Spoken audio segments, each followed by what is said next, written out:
unparalleled in space exploration.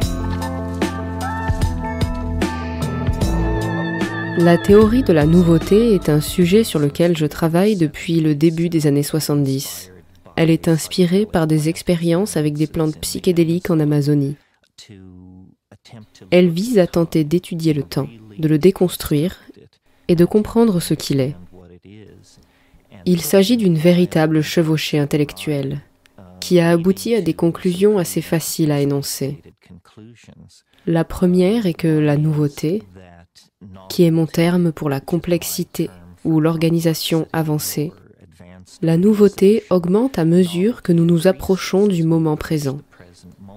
L'univers dans lequel vous et moi vivons est beaucoup plus nouveau et compliqué que ne l'était l'univers primitif. Certains diront qu'il s'agit simplement d'une conséquence du déroulement des processus de développement. Mais cela pose la question de savoir ce que sont les processus de développement. Pourquoi l'univers devrait-il préférer l'ordre au désordre? D'autant plus que la deuxième loi de la thermodynamique nous dit exactement le contraire. Les physiciens pensent que l'univers s'enfonce finalement dans un état de désordre. Mais ce que je vois partout, c'est l'émergence de formes de plus en plus complexes, de langues, d'organismes, de technologies, qui s'appuient toujours sur des niveaux de complexité déjà atteints. C'était donc l'une de mes idées. À partir de là, j'ai compris que ce processus de complexification, au fil du temps, ne se déroule pas à un rythme régulier, mais qu'il suit en fait une sorte de courbe asymptotique.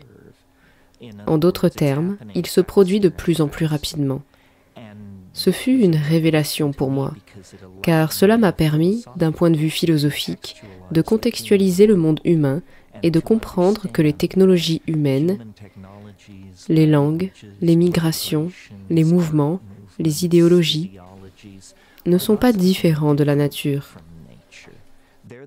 Il s'agit du même téléchargement de processus que nous observons dans le mouvement des continents, l'évolution de nouvelles espèces d'animaux, sauf que ces situations humaines émergentes et nouvelles se produisent beaucoup plus rapidement.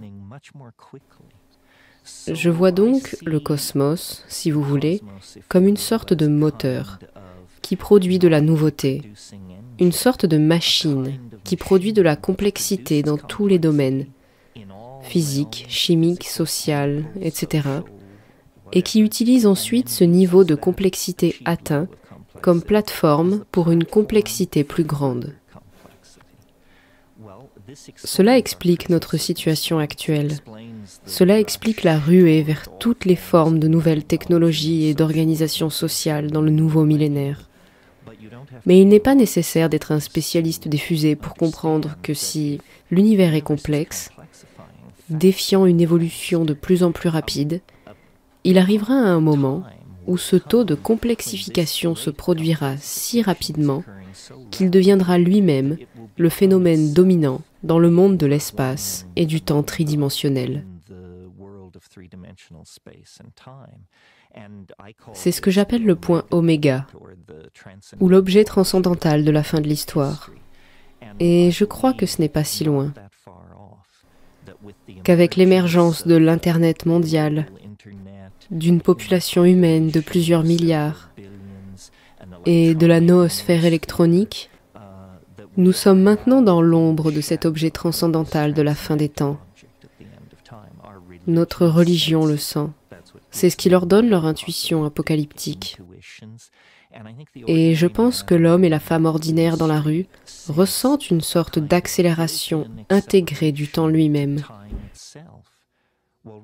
Plutôt que de rejeter cette idée, ou de la considérer comme une perception psychologique, ou quelque chose d'unique à notre société, je l'ai considérée comme une perception fondamentale de la physique.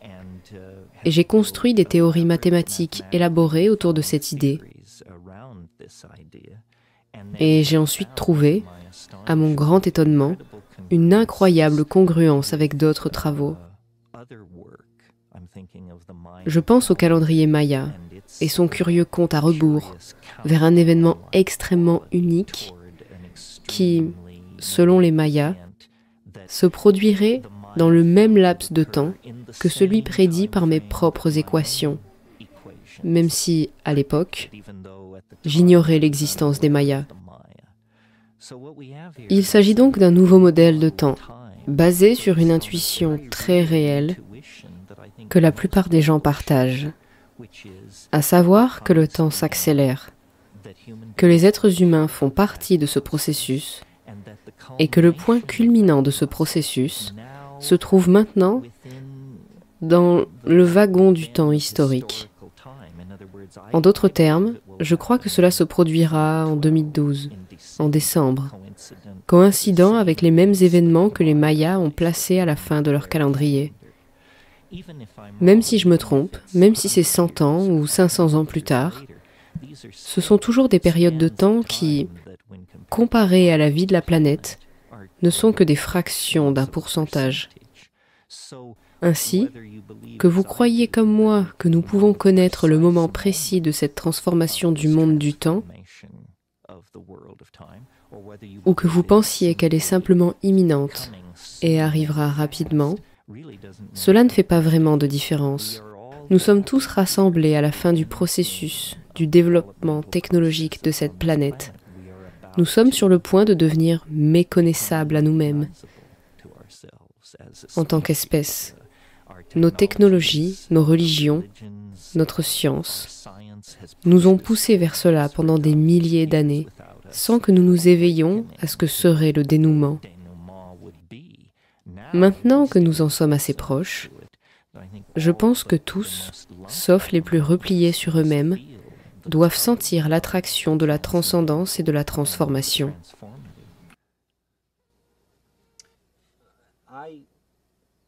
Je suis très perplexe quand vous dites que le temps s'accélère. Pour autant que je sache, des choses comme les oscillateurs à cristaux, les choses qui indiquent le temps,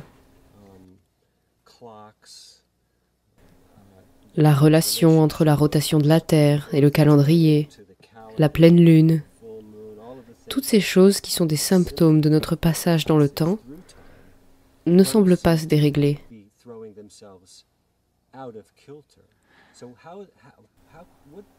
Alors comment pouvez-vous vraiment parler d'une accélération du temps?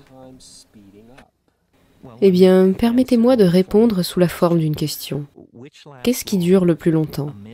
1 million d'années au cours desquelles il ne se passe rien, ou 10 secondes au cours desquelles 50 000 événements se produisent?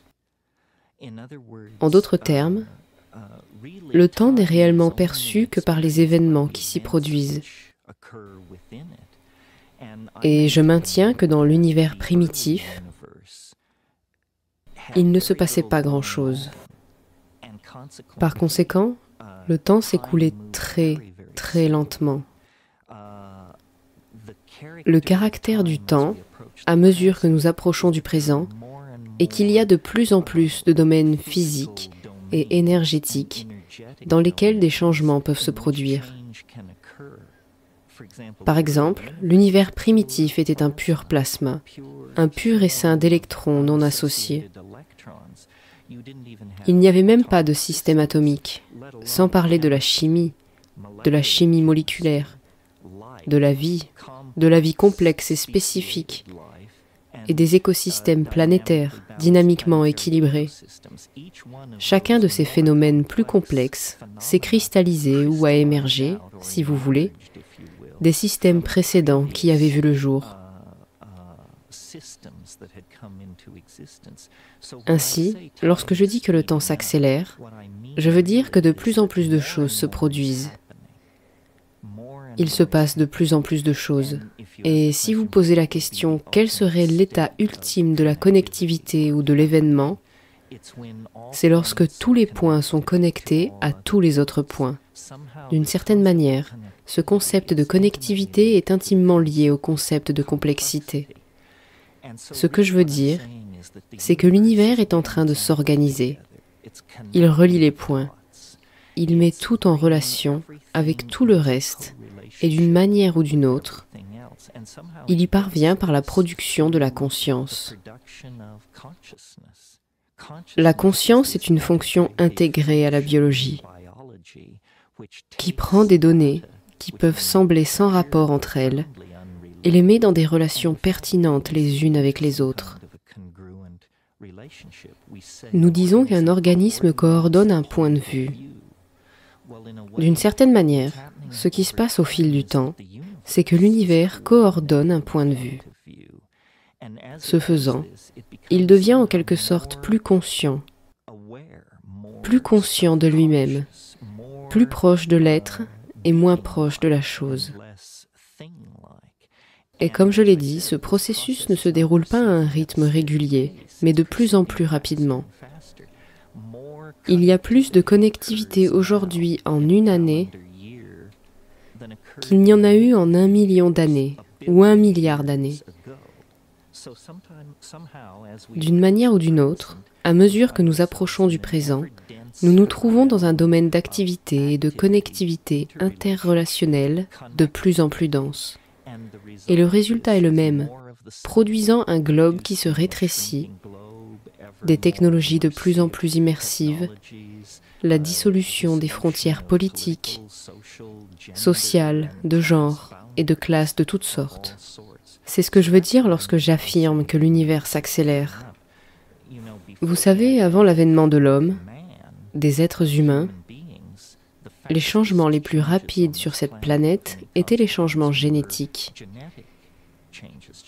les changements dans les génomes des plantes et des animaux.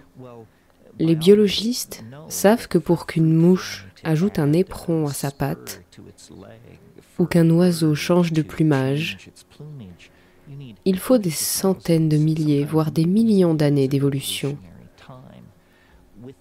Avec l'avènement de l'humanité, utilisant le langage parlé, un nouveau type de possibilité est né. Il s'agit du changement épigénétique. En d'autres termes, le changement qui ne concerne pas les gènes, mais les langues, les coutumes, les comportements des êtres humains. Le changement épigénétique atteint sa combinaison spectaculaire dans la parole, l'écriture et la communication de toutes sortes. Ainsi, les porteurs du changement épigénétique, les êtres humains, sont automatiquement les porteurs de la nouveauté accélérée. Si l'on compare l'évolution d'un récif corallien, par exemple, à l'évolution des idées politiques dans l'Europe moderne, il est évident que le taux de changement de l'Europe moderne dans ce domaine est des milliers de fois plus rapide. Ainsi, en passant du domaine génétique au domaine épigénétique, nous avons considérablement accéléré toutes sortes de processus. Il semble que nous soyons sur le point de passer du domaine strictement humain au domaine de la symbiose homme-machine. Et bien sûr, les machines traitent l'information, établissent des connexions et font leur travail des milliers de fois plus vite que n'importe quel être humain. Nous assistons donc, à nouveau, à une accélération progressive du processus de création et de maintien des variétés de connectivité. C'est ce que j'entends par accélération du temps. Votre description du processus par lequel vous développez la théorie de l'onde temporelle, j'ai lu True Hallucinations, donc je comprends qu'il vous a fallu quelques années pour tout mettre au point. Oui, en Amazonie, tout n'était que chaos et révélations mystiques. Mais je savais qu'on ne pouvait pas en faire une théorie scientifique. Et j'ai toujours eu un penchant pour la science. Parmi ces nombreuses intuitions et révélations, j'ai discerné un fil conducteur qui concernait le temps. Cela a commencé par une conversation avec cette entité Logos qui m'a dit « Savez-vous que chaque jour est composé de 4 autres jours ?» J'ai répondu « Non, non seulement je ne le savais pas, mais cela ne m'était jamais venu à l'esprit, quelle drôle d'idée. » Il s'agit donc de l'idée qu'un temps est une résonance, créée par d'autres temps, pas immédiatement avant ou après lui, comme dans la causalité scientifique, mais d'une manière ou d'une autre, un jour, des siècles auparavant, des siècles dans le futur, se rejoignent pour créer un modèle d'interférence qui crée un moment unique. C'était donc l'une des hypothèses de base. La structure à laquelle tout cela était suspendu était le I Ching, qui peut sembler exotique aux Américains et aux Européens, mais qui est, bien sûr, aussi familière à tous les membres de la société chinoise que la déclaration d'indépendance l'est pour nous. Et qu'est-ce que le I Ching ? Il s'agit d'une méthode très ancienne de divination et de prédiction de l'avenir, basée sur l'idée que chaque moment peut être symbolisé par un idéogramme unique, qui est en quelque sorte son essence. De la même manière que la science croit pouvoir expliquer toute la nature avec 118 éléments, les anciens Chinois estimaient que le temps lui-même était fait d'éléments. Mon style de pensée est suffisamment scientifique afin que, si je devais dire à quelqu'un « Je propose une révolution en physique basée sur ce que je sais d'un ancien système divinatoire chinois », cela me paraîtrait insensé. Cela me paraîtrait être un culte, cela me paraîtrait non scientifique. Pourquoi un ancien livre de divination chinois pourrait-il apporter quelque chose à la physique moderne ? Mais ce qui est étrange à propos du I Ching, c'est qu'il semble fonctionner, même entre les mains de ses détracteurs. Il semble fonctionner. Permettez-moi donc de vous proposer une métaphore qui, à mon avis, est beaucoup plus claire pour décrire la situation. Imaginez un instant des dunes de sable. Remarquez que lorsque vous les visualisez dans votre esprit, ces dunes de sable ressemblent à du vent. Les dunes de sable ressemblent au vent dans un certain sens. Analysez la situation. Qu'est-ce que le vent ? Le vent est un phénomène qui varie en fonction de la pression et qui fluctue dans le temps. D'une certaine manière, les grains de sable déplacés par le vent sont comme une tranche de dimension inférieure du vent lui-même. L'analyse photographique des dunes permet de calculer la vitesse et la durée du vent qui les a formées. La dune est donc une tranche de temps de dimension inférieure du vent, de la vitesse et de l'écoulement du vent qui l'a créé. Maintenant, changeons un peu de métaphore. Au lieu de grains de sable, pensons à des gènes. Plutôt qu'à une tempête de vent, pensons à 1 milliard d'années d'évolution. Les gènes se déplacent selon un schéma qui est une tranche de dimension inférieure de la force qui a créé la situation. En d'autres termes, chaque organisme vivant porte l'empreinte de la force de la dimension supérieure qu'il a créée. Certains pourraient dire que c'est Dieu, mais dans un contexte scientifique, nous ne parlons pas ainsi. Mais quelle que soit la force qui a transformé la matière aveugle en baleine, en écureuil et en être humain, elle a laissé sa carte de visite à l'intérieur de chaque être humain, de chaque écureuil et de chaque baleine. C'est l'ADN. Les codons de l'ADN sont basés sur un système de 64, exactement comme le I Ching. Ma conviction est donc que quelqu'un, un groupe de personnes, il y a des milliers d'années, s'est penché sur l'organisme humain et, par des techniques de méditation, sur le centre de leur propre être. Il ne s'agissait ni de mystiques, ni d'empiristes. Ils étaient simplement curieux.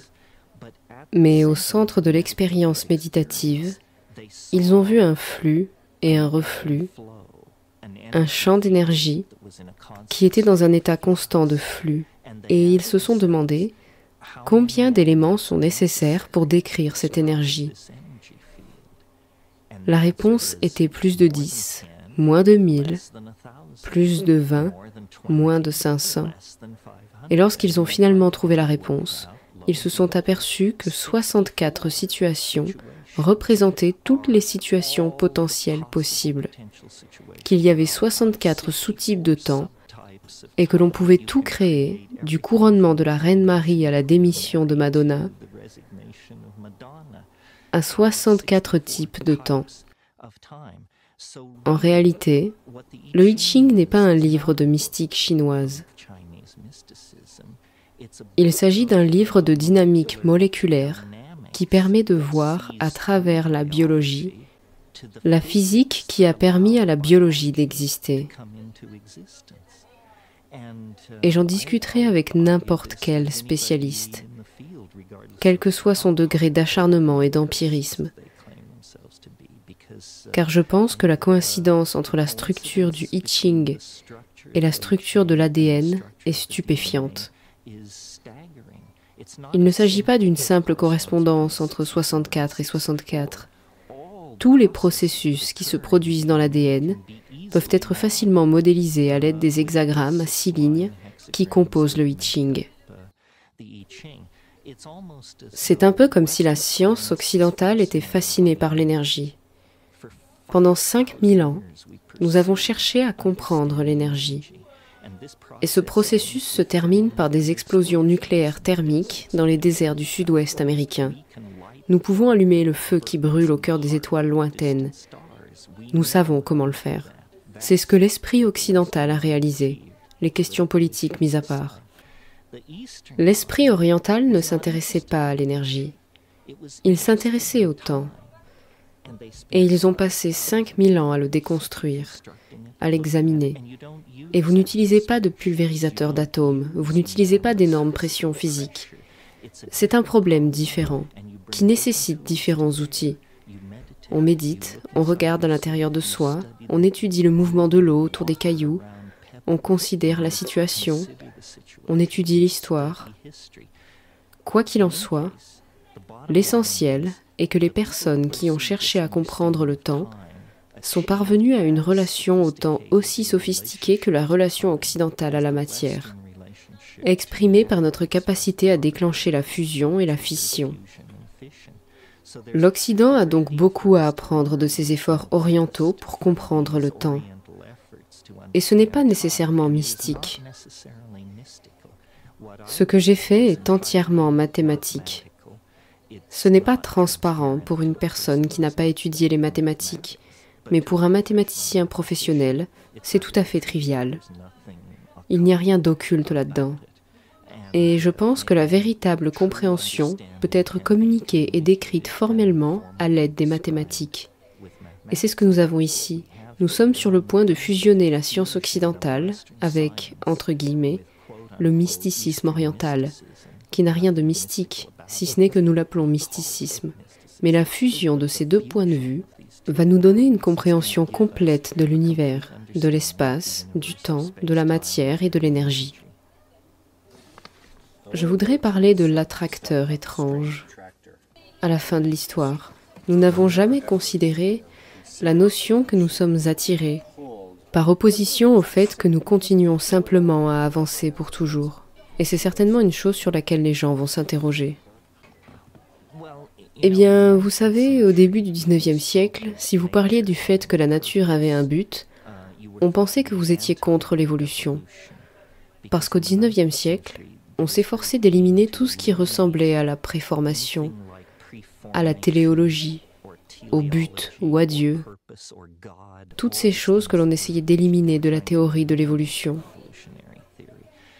Et jusqu'à très récemment, dans la pensée scientifique, l'idée était que les événements sont poussés par la nécessité causale intégrée dans les événements qui les ont précédés. En d'autres termes, si vous posez la question « Quel est l'événement le plus important en termes de façonnement de ce moment ?», la réponse serait le moment juste avant ce moment, parce qu'il transmet l'énergie, l'espace et le temps. Récemment, les mathématiciens ont développé ce qu'ils appellent la notion d'attracteur, ou d'attracteur étrange dans certains cas. Et il s'agit de processus où une dynamique n'est pas poussée par la nécessité causale depuis l'arrière, mais elle est tirée par un point dans l'avenir.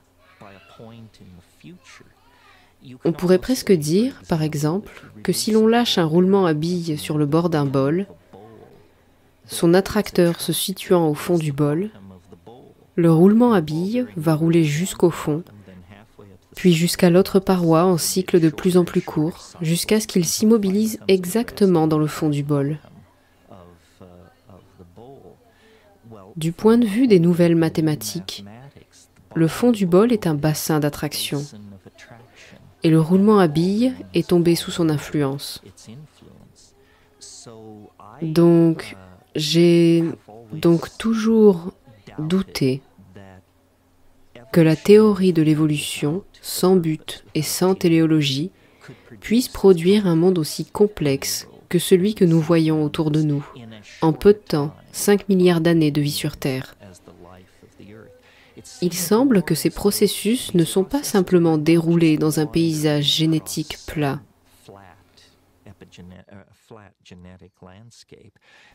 Le processus d'évolution biologique était en fait canalisé entre de hauts murs. En d'autres termes, il pouvait se déplacer un peu dans ce sens, un peu dans l'autre, mais sa direction vers l'avant était inévitable. C'est l'idée d'un attracteur, selon laquelle l'univers est sous l'emprise de ce que j'appelle l'objet transcendantal de la fin des temps. Et c'est ce domaine de l'hyperconnectivité qui serait une nouveauté parfaite, et toute la nature aspire à l'état de nouveauté parfaite.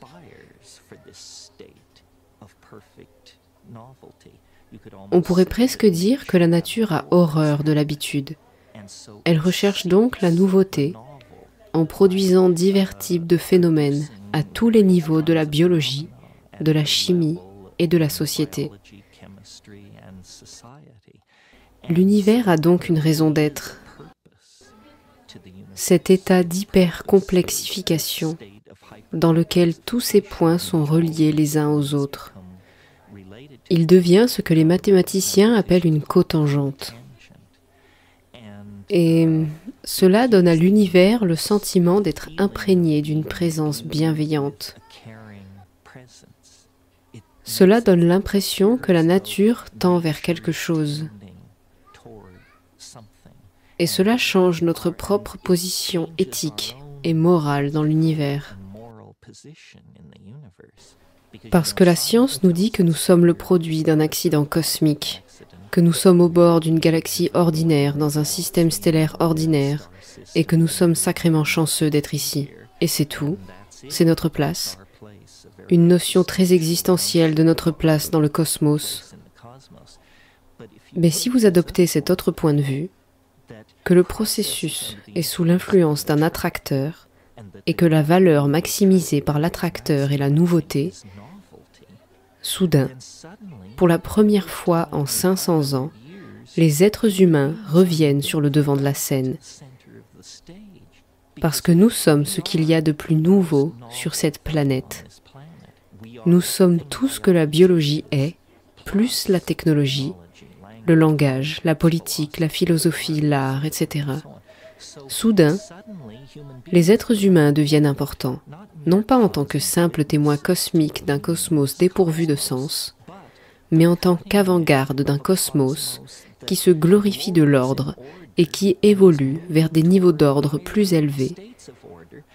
Et à l'heure actuelle, nous en sommes les porteurs.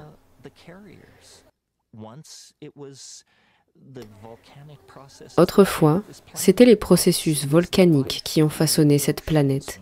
Autrefois, c'était la vie des premiers océans. Autrefois, c'étaient les grands dinosaures. Mais aujourd'hui, l'humanité représente la pointe de la complexité et de ce processus de complexification. Ainsi, sans invoquer Dieu ou un quelconque mythe, vous donnez un sens à la vie humaine. Quelle est la raison d'être de l'homme? D'avancer et de préserver la nouveauté.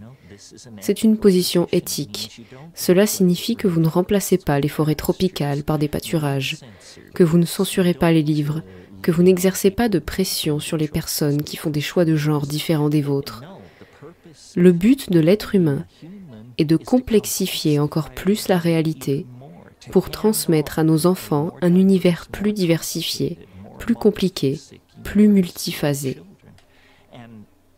Et lorsque ce processus de complexification atteindra le point oméga, il répondra, je crois, aux attentes de toutes ces religions.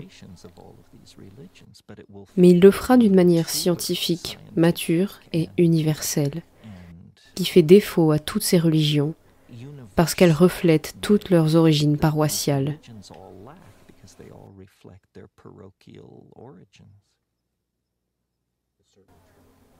Il est certainement vrai que nous ne voyons qu'une partie limitée de la réalité. Et votre exemple de Flatland, oui, tout ce qui se déplace comme un gradient dans le temps, nous ne le discernerons pas très clairement. Je veux dire, par exemple, que c'est la raison pour laquelle nous avons la science économique, parce qu'elle suit le comportement des marchés, qui est quelque chose que vous ne pouvez pas voir ou sentir, mais qui est devenu très important pour les institutions humaines. C'est un facteur de 4e dimension que nous devons coordonner dans notre planification. Nous avons donc créé toute une science pour étudier les mouvements et le comportement des marchés. J'essaie toujours de visualiser à quoi ressemblerait la concrescence, même si je sais qu'en principe, il n'est probablement pas possible de l'imaginer. Mais plusieurs facteurs se profilent à l'horizon, et je pense qu'il est possible de les réunir pour avoir une idée de ce vers quoi nous nous dirigeons. L'un d'eux est que, depuis un certain temps, nous construisons des prothèses complexes, que nous appelons machines et ordinateurs, qui font partie de nous. Nous ne les percevons pas comme faisant partie de nous, parce que nous nous identifions à la chair et extériorisons le métal fabriqué. Mais en fait, elles font partie de nous au même titre que nos systèmes politiques, notre agriculture, nos systèmes de production et ainsi de suite. Le corps animal a atteint les limites de ses capacités évolutives. Le guépard peut courir à une vitesse de 120 km/h. L'éléphant peut soulever 3 tonnes et ainsi de suite. Pour dépasser ces capacités du corps animal, il faut se marier avec des objets mécaniques. Nous nous étendons donc à travers les machines. L'une des choses que font ces machines, c'est qu'elles sont des compresseurs temporels. Vous et moi, assis ici, en train de parler, fonctionnons à environ 100 Hz. Si nous pouvions être magiquement téléchargés dans un ordinateur haut de gamme, nous fonctionnerons à 800 MHz. Cela signifie que nous pourrions faire 800 millions de choses de plus en ce moment que lorsque nous sommes en chair et en os. Il se peut donc que nous trouvions un moyen d'étirer technologiquement le temps. Et cela deviendrait pour nous une fausse éternité. Vous n'avez peut-être plus que 10 minutes à vivre, mais ce temps pourrait être suffisant pour englober toute l'histoire de l'humanité, depuis la chute de Rome jusqu'à aujourd'hui. Nous sommes donc en train de trouver des moyens de sortir de la prison newtonienne tridimensionnelle qui dit que la vie est étroite et confinée et qu'elle se termine dans la tombe. Et nous le faisons en devenant une information libérée de la matière.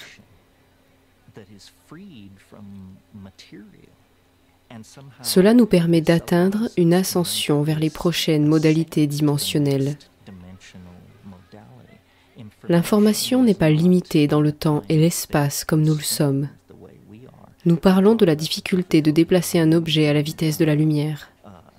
Toute notre technologie planétaire ne peut pas déplacer une bille à la vitesse de la lumière.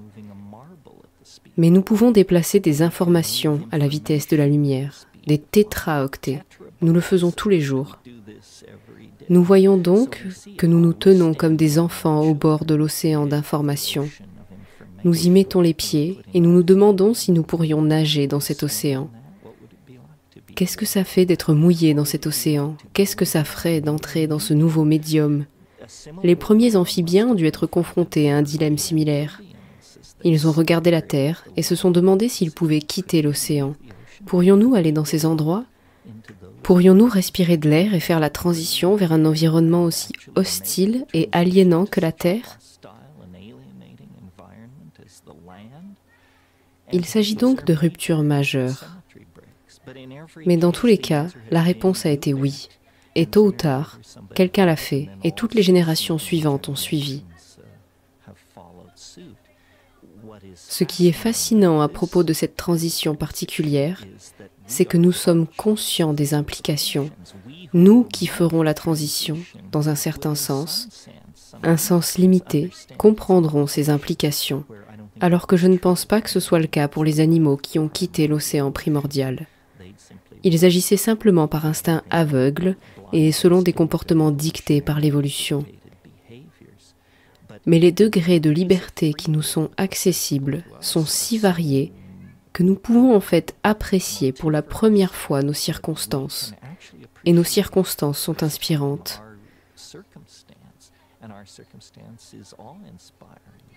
Nous sommes sur le point de franchir le pas hors de la matière.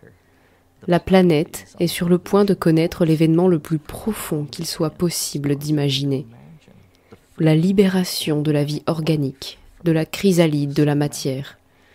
Depuis 1 milliard d'années, il y a de la vie sur cette planète, mais jamais une vie capable de sortir de la matière.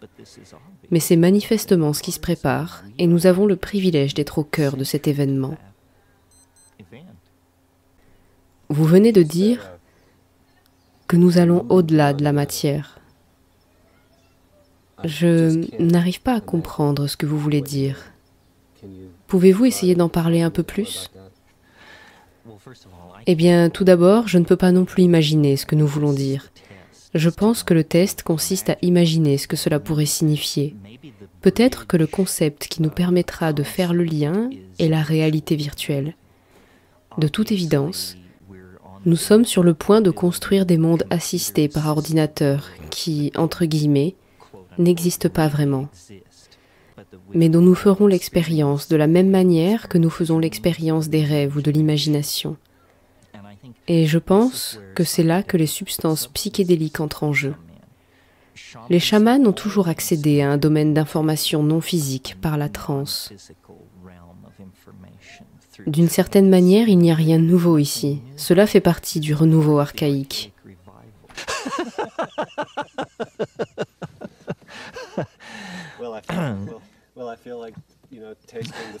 Will you still love me? Will you still feed me when I'm 64? Are we rolling? J'ai perdu le fil. Oh, est-ce une chose humaine? Cette ascension vers la nouveauté est-elle une chose humaine? Non, de ce que je discerne ici, nous, les humains, sommes toujours prêts à nous culpabiliser et à prendre le blâme pour tout ce qui se passe dans l'univers. Je ne crois pas que ce soit quelque chose que nous faisons. Je pense que nous sommes autant de quarks ballottés sur l'océan du temps que nos colibris et nos chiens de prairie. En d'autres termes, un événement d'une importance cosmique va se produire dans un avenir assez proche. En sommes-nous la cause? Non. Pouvons-nous l'arrêter? Non. Pouvons-nous le précipiter? Non. Il est intégré dans la structure même de la matière. Une façon de voir les choses est que les lois de la physique évoluent pour permettre une plus grande liberté. Et les gens m'ont dit, ne trouvez-vous pas un peu étrange qu'un événement aussi important se produise dans l'histoire de l'humanité? Après tout, l'histoire de l'humanité s'étend sur 10 000 ans. La planète a 5 milliards d'années. C'est une coïncidence assez inhabituelle que l'histoire de l'humanité se déroule au moment où cet événement cosmique se produit. Non, c'est complètement erroné. L'histoire de l'humanité est causée par la présence proche de cet événement. En d'autres termes, si vous considérez l'événement comme quelque chose qui a des couches d'influence, certaines de ces couches d'influence sont remontées si loin dans le temps qu'elles ont arraché la vie aux océans primitifs. Certaines de ces couches sont remontées si loin dans le temps qu'elles ont défini l'émergence de la lignée des hominidés à partir des primates supérieurs. Certaines couches remontent à l'Égypte, d'autres à l'époque médiévale. À mesure que l'on s'approche du présent, elles deviennent de plus en plus fortes.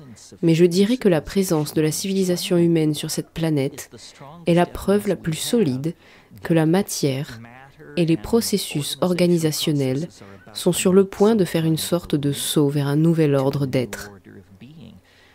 Ce qu'est l'histoire, c'est une transition de 25 000 ans. Avant d'entrer dans cette zone, vous êtes un animal. Après avoir quitté la zone, vous êtes un dieu. Mais pendant 25 000 ans, vous êtes à la fois un animal et un dieu. Et vous êtes constamment submergé par votre nature animale. Puis de grands maîtres apparaissent et ramènent les gens dans le droit chemin.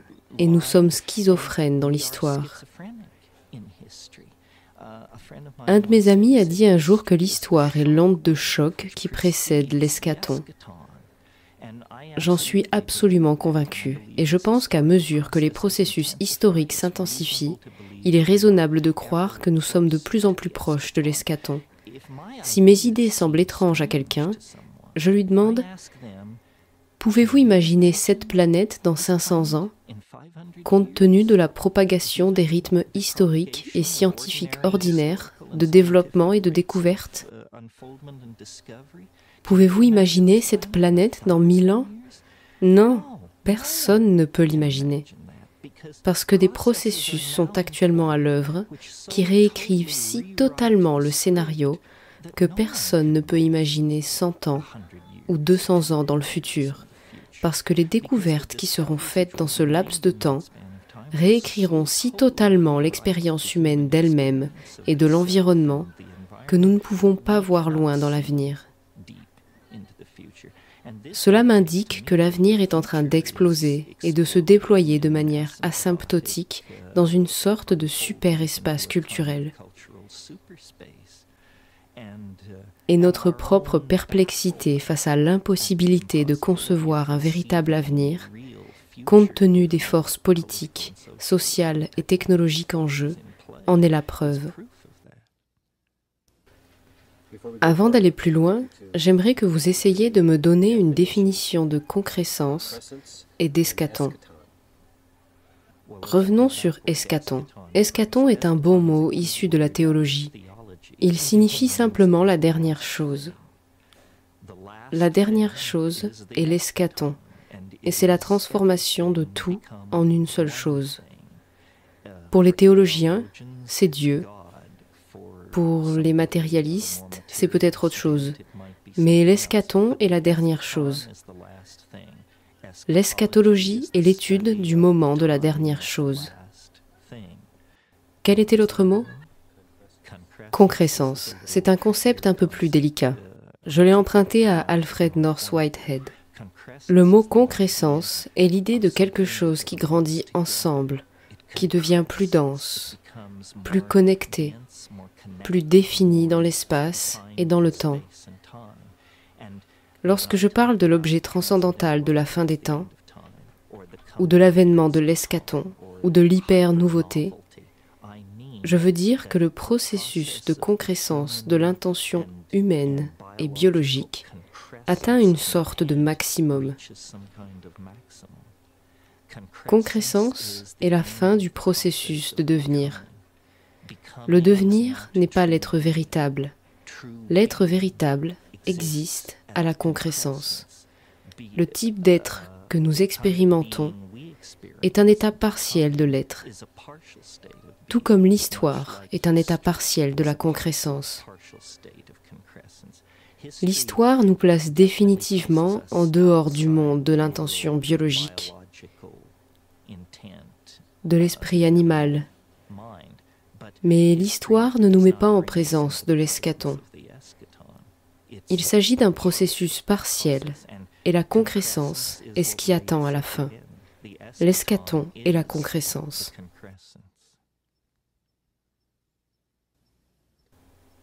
Mais nous n'avons aucun moyen de savoir à quoi ressemblera cette expérience. Non. Et la raison en est que poser cette question, c'est comme demander à un homme qui regarde vers l'est à 2 heures du matin de décrire le lever du soleil à venir. Il ne peut pas. parce qu'il est littéralement au-delà de l'horizon des événements du futur. Et lorsque nous regardons vers l'avenir, nous voyons que l'Est est strié d'aubes roses. Mais nous ne pouvons pas concevoir le jour qui est sur le point d'arriver. Tout ce que nous pouvons voir est la faible lueur d'une sorte de promesse eschatologique. Posez-moi cette question en 2010 et j'aurai une réponse différente. J'en reviens à la physique et à la description des deux choses qui sont exclues de leur modèle. La façon dont vous la décrivez est tellement évidente et simple. La complexification s'accélère à mesure que l'on s'éloigne du Big Bang.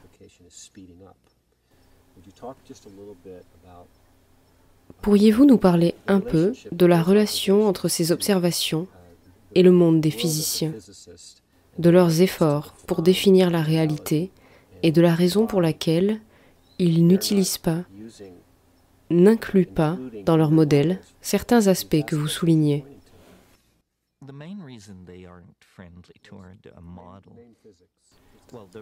Eh bien, la principale raison pour laquelle les physiciens ne sont pas favorables à un modèle concréissant comme celui-ci, c'est parce qu'il faudrait reconnaître à la biologie le mérite d'être à un stade plus élevé que la chimie. Et il faudrait reconnaître que l'histoire de l'humanité est un stade supérieur à la biologie.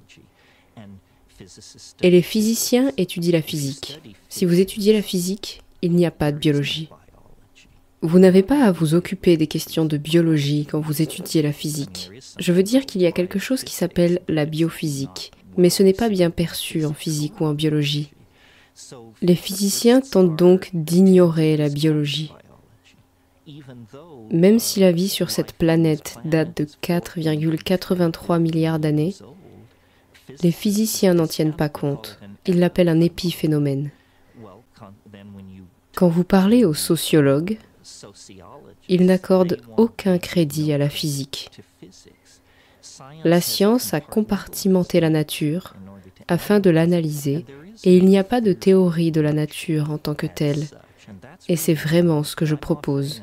Je propose une théorie qui couvre la physique, la chimie, la géologie, la biologie, la sociologie, la linguistique, la globalité. En d'autres termes, je ne dis pas que l'homme est une catégorie spéciale. Je ne dis pas que nous avons besoin de divisions artificielles, mais que dans l'ensemble du domaine des phénomènes connus, cette tendance à la complexification dans le temps, A et B de plus en plus vite, peut être discernée. Nous avons besoin d'une théorie du tout. La physique parle de théorie du tout, mais aucune de ces théories du tout n'aborde la biologie, sans parler de la sociologie, de la linguistique et, vous savez, du phénomène de l'être humain. En ce qui concerne le renouveau archaïque, il y a une façon de voir tout le XXe siècle, à commencer par Pablo Picasso, ramenant des masques d'Afrique et les montrant dans des cafés français en 1915. En commençant par la découverte de l'inconscient par Freud et le développement de ces découvertes par Jung, puis tous les phénomènes d'importance majeure que vous souhaitez mentionner au XXe siècle. Le fascisme, l'expressionnisme abstrait, le rock'n'roll, la permissivité sexuelle, la prise de drogue psychédélique, la culture rave, les piercings, le jazz. La liste est sans fin. Qu'est-ce que toutes ces choses ont en commun? Ce sont des retours à des comportements archaïques. Ils représentent le rejet du gentleman édouardien et de son fardeau d'homme blanc et représentent plutôt une prise de conscience que pour survivre et vivre avec nous-mêmes, nous devons redonner du pouvoir aux valeurs archaïques.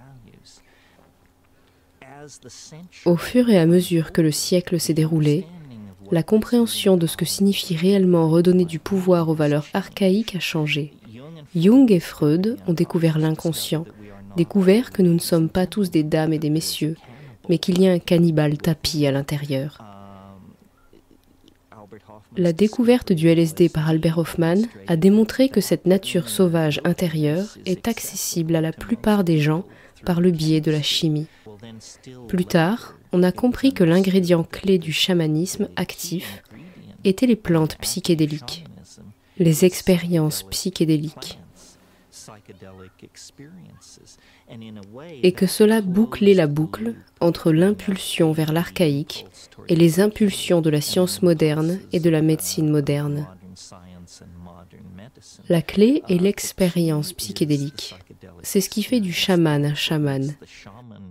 C'est ce qui a en fait rendu l'archaïque archaïque. Ainsi, des gens comme Freud et Jung, les surréalistes, les dadaïstes et les expressionnistes abstraits, tous ces gens étaient très proches de la réalité. Le chaman est la figure paradigmatique et l'expérience psychédélique semble être l'expérience anticipée de cet eschaton vers lequel nous nous dirigeons. Lorsqu'on a commencé à parler des psychédéliques, on pensait qu'ils préparaient les gens à la mort, ce qui est probablement le cas.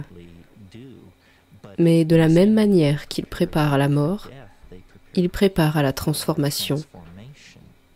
Ils vous habituent à l'idée que le monde n'est pas ce qu'il semble être. Ils vous habituent à l'idée que le monde est en quelque sorte animé, intelligent, et qu'il suit son propre programme. D'une certaine manière, les chamans ont toujours été des anticipations d'un état futur de l'humanité. Ce sont eux qui maîtrisent le langage, qui sont télépathes avec les animaux, qui peuvent voir l'avenir. Cette nostalgie archaïque prend donc tout son sens une fois que l'on comprend que c'est le chaman et ses techniques chamaniques qui leur confèrent cette dimension historique supplémentaire, que c'est ainsi que l'on sort de l'histoire linéaire. C'est ainsi que l'on visite le royaume des ancêtres. C'est ainsi que l'on voyage dans le futur. C'est ainsi que l'on brise la tyrannie du temps sériel newtonien. Il nous reste 14 ans avant cet événement, mesuré sur le calendrier.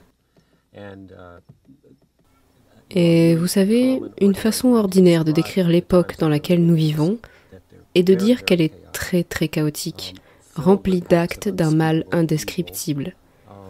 Et en même temps, il y a une sorte de bourdonnement et de poussée d'optimisme de la part d'un type comme Peter Schwartz, qui parle de la longue vague, de l'économie en plein essor, des percées dans, vous savez, au niveau de l'éducation et de la qualité de vie.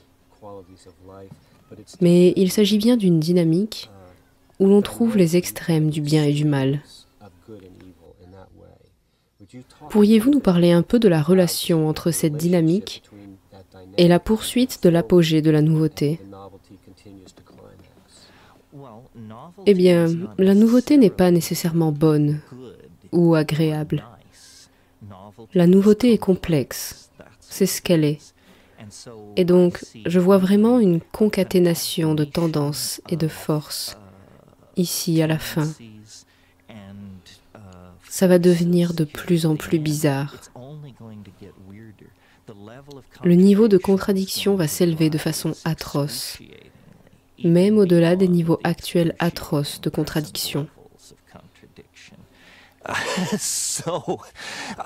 Je pense donc que les choses vont devenir de plus en plus bizarres, et finalement ce sera tellement bizarre que les gens seront obligés de parler de cette bizarrerie. À ce moment-là, la théorie de la nouveauté pourra sortir du bois, car les gens finiront par se dire « Mais qu'est-ce que c'est que ce bordel ? C'est trop fou !» Il ne suffit pas de dire que c'est fou, il faut expliquer pourquoi c'est si fou. Donc, d'ici 2012, les 14 prochaines années, je m'attends à l'invention de la vie artificielle, du clonage d'êtres humains, à un contact possible avec des extraterrestres, à l'immortalité humaine possible, et en même temps, à des actes effroyables de brutalité, de génocide, de racisme, d'homophobie, de famine. Parce que les systèmes en place pour maintenir le monde sain d'esprit sont totalement inadaptés aux forces qui se sont déchaînées.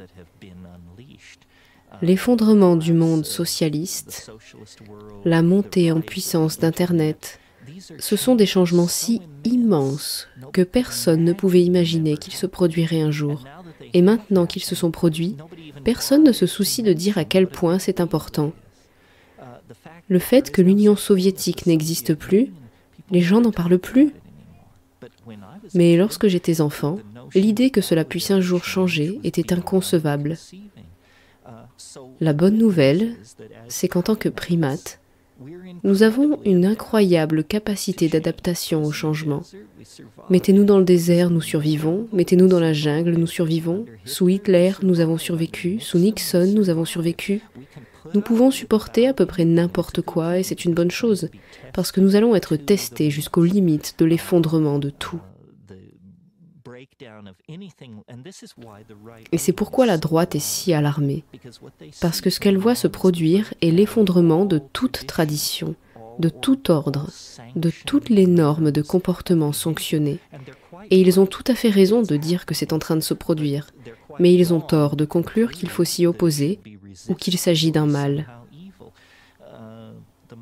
Le champignon m'a dit une fois, c'est comme ça quand une espèce se prépare à partir vers les étoiles. On ne part pas vers les étoiles dans des conditions calmes et ordonnées. C'est un incendie dans une maison de fous. Et c'est ce que nous avons, le feu dans la maison de fous à la fin des temps. C'est ce qui se passe lorsqu'une espèce se prépare à passer à la dimension suivante. Le destin de toute la vie sur la planète est lié à cela. Nous n'agissons pas pour nous-mêmes ou à partir de nous-mêmes. Nous sommes l'espèce la plus avancée dans une transformation qui, à son terme, affectera tous les organismes vivants de la planète.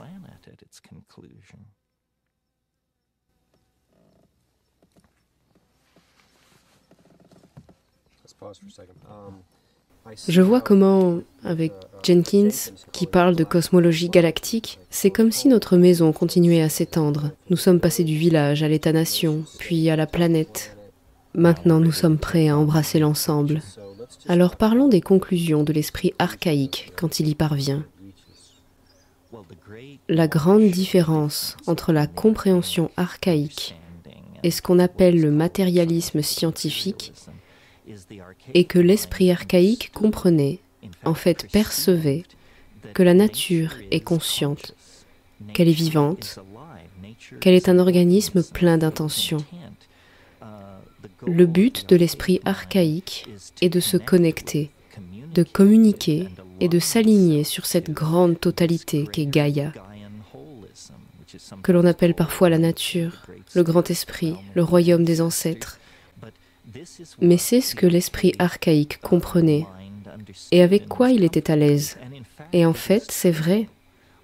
Notre propre décision de considérer l'univers comme mort, inanimé et inintelligent nous a permis de le disséquer, de l'utiliser et de nier sa validité en dehors de l'objectif humain. Aujourd'hui, les conséquences de ce mode de vie reviennent nous hanter. Nous avons presque détruit notre maison. Nous avons presque coupé la terre de sous nos pieds. Cet élan vers Gaïa et l'archaïque est donc un instinct de survie à ce stade. Nous devons respecter la nature et ses méthodes, car aucune autre méthode ne nous permettra de nous sortir du pétrin dans lequel nous nous trouvons. Température élevée, extraction de ressources énergétiques, marchandisation, méga-agriculture. Nous sommes au bout du rouleau. L'archaïque apporte donc des réponses, mais seulement si nous sommes prêts à considérer l'univers comme une entité vivante et intelligente, avec laquelle nous sommes en partenariat. Nous ne sommes pas opposés, mais nous faisons partie d'une intention morphogénétique et d'une réalité qui se déploie et qui dépasse l'entendement humain. Imaginez, cela dépasse l'entendement humain.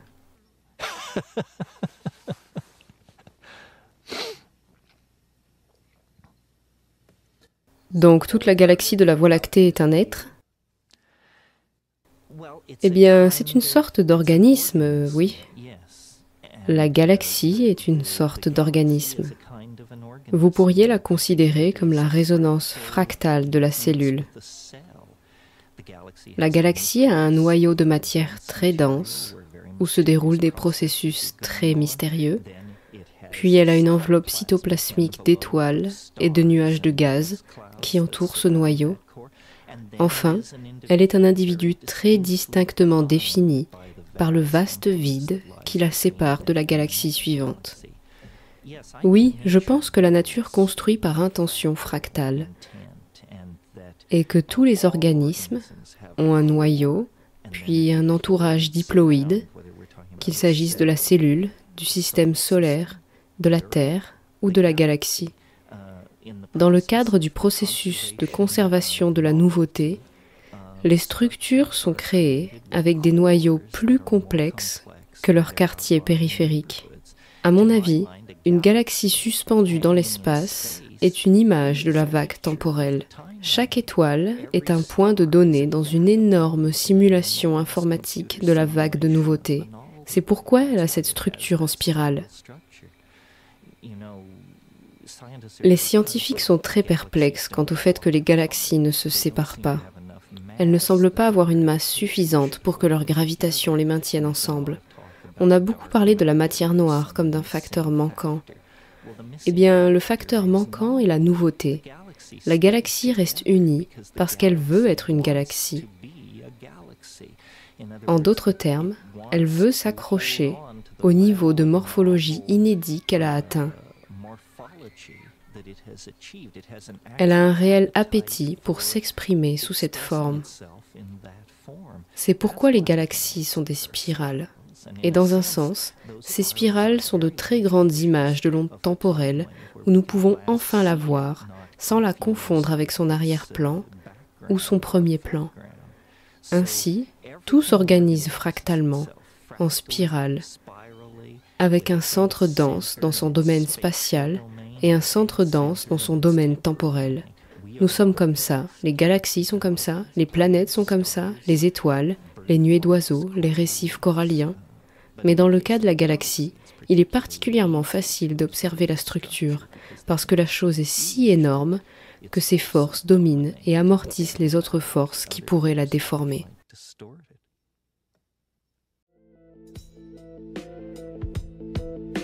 Si vous souhaitez soutenir mon travail pour me permettre de le poursuivre, n'hésitez pas à vous abonner, partager, rediffuser cette vidéo et à faire un don sur Tipeee ou Liberapay, car l'intégralité de mes contenus est et restera gratuit. Je ne peux donc pas continuer sans votre soutien. Merci à tous et à très bientôt.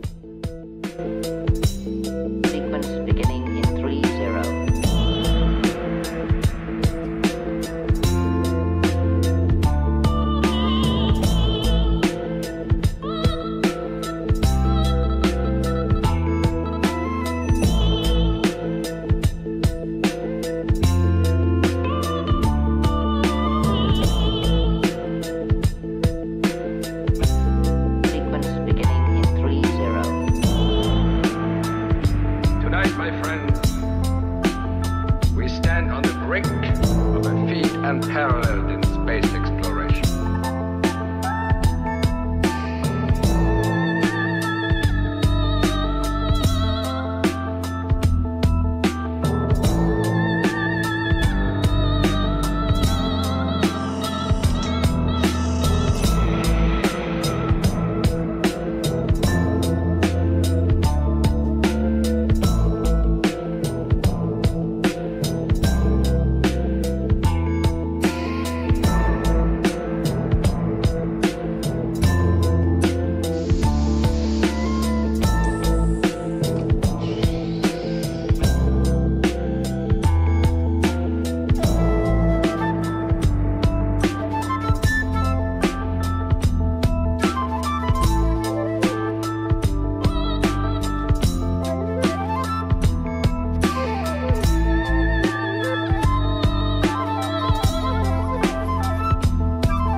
l'atmosphère.